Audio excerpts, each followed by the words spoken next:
Hello नमस्कार दोस्तों, मैं हूं आपका दोस्त विनय और आप देख रहे हैं अपना यूट्यूब चैनल विनय ब्लॉग्स। दोस्तों, मैं आज बताने वाला हूं कि पहले दिन बिगिनर्स जो पहले दिन जिम जाना शुरू कर देते हैं वो जैसे ही जिम में घुसते हैं पहुंचते ही वो सारी मशीनों पे एक्सरसाइज करना शुरू कर देते हैं। दोस्तों, इससे इंजरी का खतरा होता है, तो पहले दिन से ही आप मशीन पे बैठना या मशीन पे हैवी वेट लिफ्ट करना जो है ये सही नहीं होता है आपके लिए। और आप देखते हैं कि जो है सामने वाला जो है हैवी वेट उठा रहा है, डंबल से मार रहा है, 15 किलो 10 किलो के डंबल से ट्राइसेप बाइसेप और चेस्ट लगा रहा है। तो क्योंकि वो पहले दिन से नहीं, वो काफ़ी टाइम से कर रहा है, इसलिए उसको इंजरी का खतरा नहीं है। तो सबसे पहले बिगिनर्स को मैं ये बताना चाहूँगा, जब आप जिम में घुसते हैं तो सबसे पहले आप अपनी बॉडी को वार्म करिए। बॉडी वार्म करना बहुत ज़रूरी होता है। जब तक आप बॉडी को वार्म नहीं करेंगे, बॉडी आपकी हीट नहीं होगी, तब तक आप मशीन पर बैठना बिल्कुल ठीक नहीं होगा, क्योंकि इससे इंजरी का खतरा बढ़ जाएगा और आप फिर दोबारा से शायद आपको बड़ी प्रॉब्लम हो सकती है, बैक में प्रॉब्लम हो सकती है, चेस्ट में प्रॉब्लम हो सकती है। इसके लिए सबसे पहले आपको एक्सरसाइज जो शुरू करना है, पहले अपनी बॉडी को आपको हीट करना है।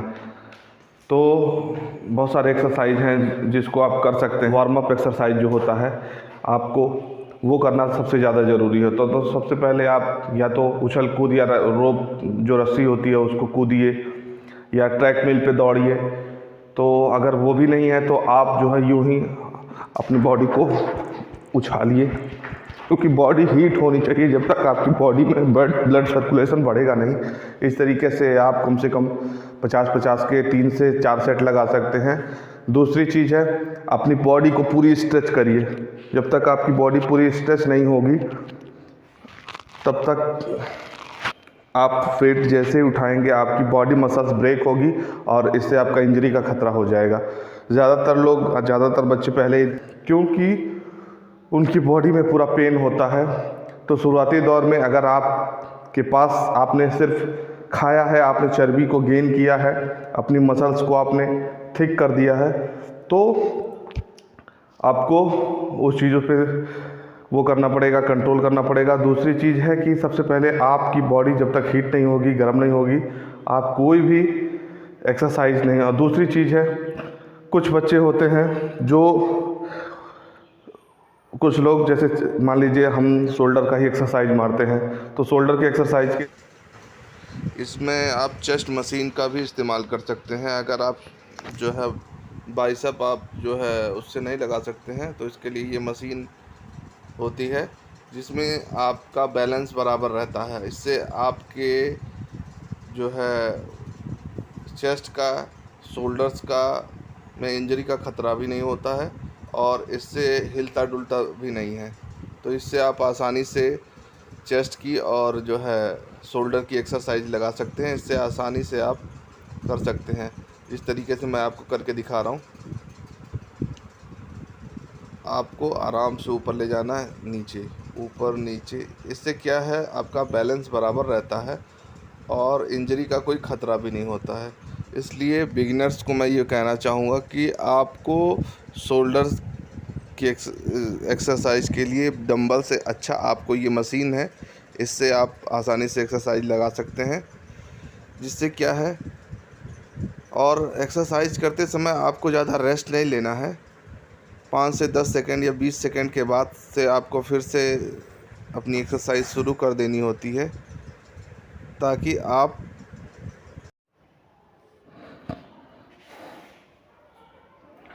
जैसे मान लीजिए मैं चेस्ट की एक्सरसाइज कर रहा हूँ। चेस्ट की एक्सरसाइज के लिए जिसका अगर आपका हाथ बिल्कुल स्ट्रेट होना चाहिए और बिल्कुल इसमें मूविंग नहीं होना चाहिए कि ऐसे आप मूविंग कर रहे हैं। मूविंग होगा तो इससे क्या है, आपका साइज, आपका शोल्डर का साइज, आपका चेस्ट का साइज छोटा बड़ा हो सकता है। तो इसके लिए आपको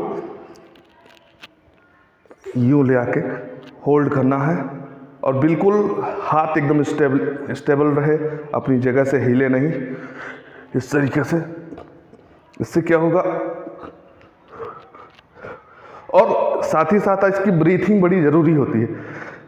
आप जो भी एक्सरसाइज करते हैं तो साथ में साथ अगर आप ब्रीथ नहीं करते हैं तो इसमें आपको दिक्कत हो सकती है। दूसरी चीज़ है, अगर आपको लगता है कि आप डंबल से यूं यूं यूं हिल रहा है, एक ऊपर एक नीचे जा रहा है, तो इसके अलावा जिम में एक्सरसाइज के और भी बहुत तरीके होते हैं, बहुत सारी मशीनें होती हैं, तो आप उनका इस्तेमाल कर सकते हैं। जिम में बहुत सारी मशीनें होती हैं तो आप उनका इस्तेमाल कर सकते हैं। क्योंकि आप देखेंगे दोस्त, ये देखें, ये सही तरीका होता है।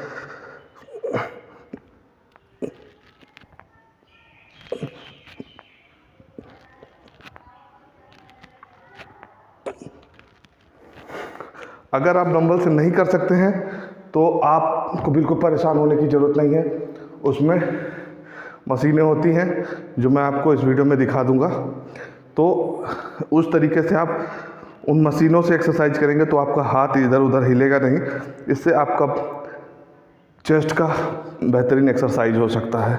दूसरी चीज़ जो गलती करते हैं लोग, वो होता है दोस्तों कि जब आप पहले दिन या बिगिनर्स के तरीके से जिम में जाते हैं तो आपको लगभग थोड़ा थोड़ा हल्का वेटिंग का सभी एक्सरसाइज करने चाहिए।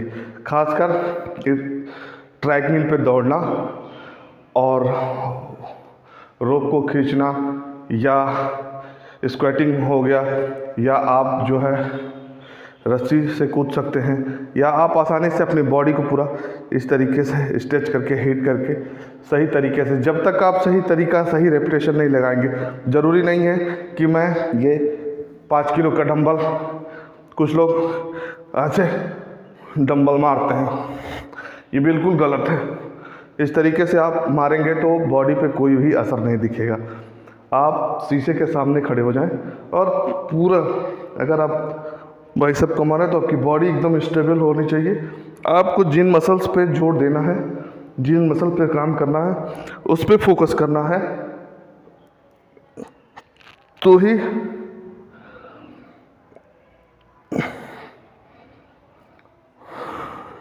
और आप देखेंगे कि धीरे धीरे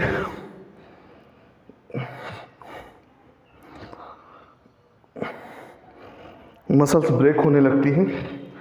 और जब मसल्स ब्रेक होती हैं तो उसके हिसाब से आपको डाइट भी उतना ही इम्पोर्टेंट होता है लेना, कि क्योंकि आपकी जब मसल्स ब्रेक होती हैं तो आप जो है उस हिसाब से मसल्स को भरने के लिए उस हिसाब की डाइट लेनी चाहिए। तो दोस्तों, इन सब सारी चीज़ों का आपको ध्यान में रखना है। और प्लीज़ यार, आप सबके लिए इतनी मेहनत करता हूँ, वीडियो बनाता हूँ, तो यार भाई का चैनल है, इसको सब्सक्राइब करो, सपोर्ट करो यार। क्योंकि अगर आप सपोर्ट करेंगे तो मैं आपके लिए कुछ अच्छी अच्छी वीडियो बनाऊँगा और वीडियो क्वालिटी में भी मैं चेंजेस करूँगा। तो शुरुआती दौर है फ़िलहाल, इसके साथ ही साथ मैं अपने फिजिक को भी सही कर पाऊँगा। आप देख सकते हैं मैं कितना हेल्दी और मोटा था, और मेरे पेट का साइज़ देखें आप। कुछ लोगों को लगता होगा कि, लेकिन काफ़ी वेट मैंने लूज किया है। तो एक्सरसाइज के साथ साथ ज़रूरी है दोस्तों कि आप बेहतरीन डाइट प्लान करें। डाइट प्लान में देखिए, मैं जब जैसे सुबह उठता हूँ तो गर्म पानी के साथ नींबू डाल के 1 बड़ा गिलास उसको पीता हूँ। फिर फ्रेश होने के बाद मैं चना ये सब खा के फिर सीधा जिम जाता हूँ। जिम से लौटने के बाद, वहाँ से लौटने के बाद मैं अंडा, केला और ड्राई फ्रूट्स और जो है जो भी चीज़ें उस टाइम रहती हैं मैं उनको लेता हूँ।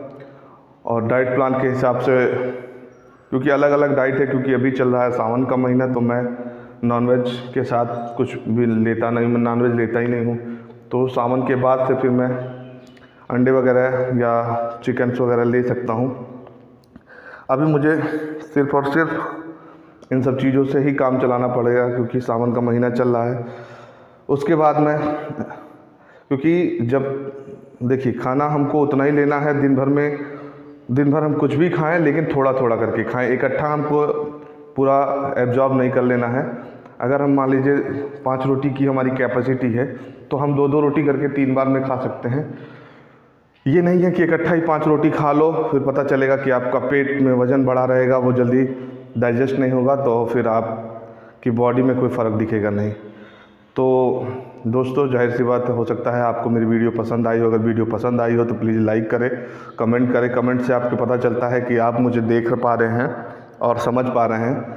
अगर आपको लगता है कि मैं कुछ और बेहतर चीज़ों पे काम कर सकता हूँ या बेहतर चीज़ों की जानकारी के लिए मैं आपको जानकारी दूंगा, इसके लिए प्लीज़ चैनल को सब्सक्राइब करें, सपोर्ट करें। तब तक के लिए थैंक यू, बाय बाय।